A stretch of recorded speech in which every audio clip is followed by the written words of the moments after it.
What's going on, guys? The Comics Kid 2099 here. Welcome to day 134 of the 365-day graphic novel review challenge. Today, I want to talk to you about another Spider-Man book, and that is Amazing Spider-Man, Prelude to Spiderverse. This collects a couple of issues of Amazing Spider-Man from after the Superior Spider-Man series, issues 7 through 8, and then a couple of issues from the Superior Spider-Man series, 32 and 33, and then it collects a small chunk from the 2014 Guardians of the Galaxy Free Comic Book Day issue. And this is sort of a lead-in to the Spider-Verse story. Now, that was weird for me because most of the time, whenever I read these Prelude, Prologue, Road to Insert Big Event, most of the time it has absolutely nothing to do with the big event.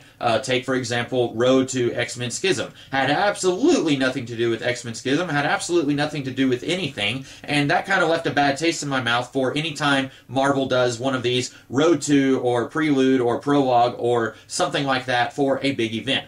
Turns out I was pleasantly surprised. This actually does have something to do with the Spider-Verse story. Now, I haven't read the main Spider-Verse story, so I don't know exactly how much this is going to lead into that, but this does have vampire creatures from another dimension going across the multiverse hunting down Spider-Man, and that is the premise of Spider-Verse as far as I know.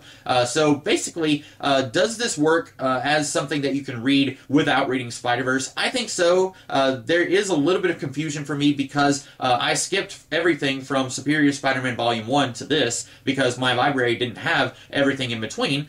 So I read the first 5 issues of Superior Spider-Man, and then I jumped forward into this. And there's a little bit of confusion there. For example, we see in the Amazing Spider-Man stuff here that Peter Parker is back in his own body, but apparently the Superior Spider-Man series was still going on. Now, these 2 issues of Superior Spider-Man are actually set during the events of Superior Spider-Man issue 19, which I guess that was before Peter came back and got his own body. But I still don't understand how Superior Spider-Man, the series, was still going on when Peter Parker is back in his own body in Amazing Spider-Man. It would seem to me that that would end the whole premise of Superior Spider-Man. But overall, the 2 issues of Superior Spider-Man, they actually have a lot more to do with Spider-Verse than the Amazing Spider-Man stuff does, because the Amazing Spider-Man issues, there are 2 small backup stories that have something to do with Spider-Verse. But the main lead-in to those 2 issues, it is actually Peter Parker teaming up with Kamala Khan, who is the new Miss Marvel. And so those 2 issues are actually fun, decent issues. We get to see Spider-Man being a mentor to a younger hero. That's really cool to see, especially since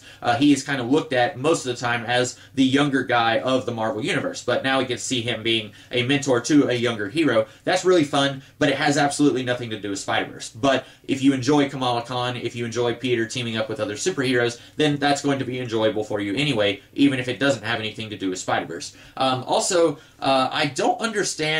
There's something about Moreland and his species. Moreland was a character who was created by J. Michael Straczynski and John Romita Jr. at the very beginning of their run on Spider-Man in the early 2000s. And basically, he was this vampire creature who would suck energy from Spider-Man, and he hunted down different spider totem people. And there was another spider totem person named Ezekiel who was introduced in that run. And there was no indication that Moreland actually came from another dimension. As far as we knew, he was just a really long-lived vampire guy who killed spider people. Here we are told that Moreland is from a very large family of other vampire people who are going across the multiverse trying to hunt down and kill all the spider totem people. So what I don't understand about this is why did it take 14 years for Moreland's family to come back into play after we first saw Moreland in the very beginning of J. Michael Straczynski's run on The Amazing Spider-Man? For that matter, why did it take them that long to come into play at all? It seems like if Peter has been Spider-Man for a little over 10 years, and that's in comic book time, then these vampire people should have showed up at any point in that 10-year reign as Spider-Man. And I know it's because Moreland wasn't created until the early 2000s, but then you need to come up with a reason why this family hasn't come to this reality before now. And maybe that will be addressed in the Spider-Verse story, but reading this here, that made me think about that, and I thought that was a little bit strange. But overall, I thought this was a pretty good story. It's not very cohesive because the 2 issues of Amazing Amazing Spider-Man. They do not cross over with the 2 issues of Superior Spider-Man, and then you've got backup stories in all those issues that don't really cross over with what's going on. But overall, it's very enjoyable. Even if it's not one singular story, it's a few different disjointed stories, it's all still very enjoyable. I enjoyed this, and it made me want to read Spiderverse. Maybe not enough to actually purchase Spiderverse, but it did make me a little bit interested in that story, and so if my library ever does get that, I will definitely check it out. So those are my thoughts on the Amazing Spider-Man Spiderverse Prelude. I hope that you guys liked this video, and if you did, be sure to like, share, comment, and subscribe. And I will be back tomorrow with a different kind of video. Catch you later.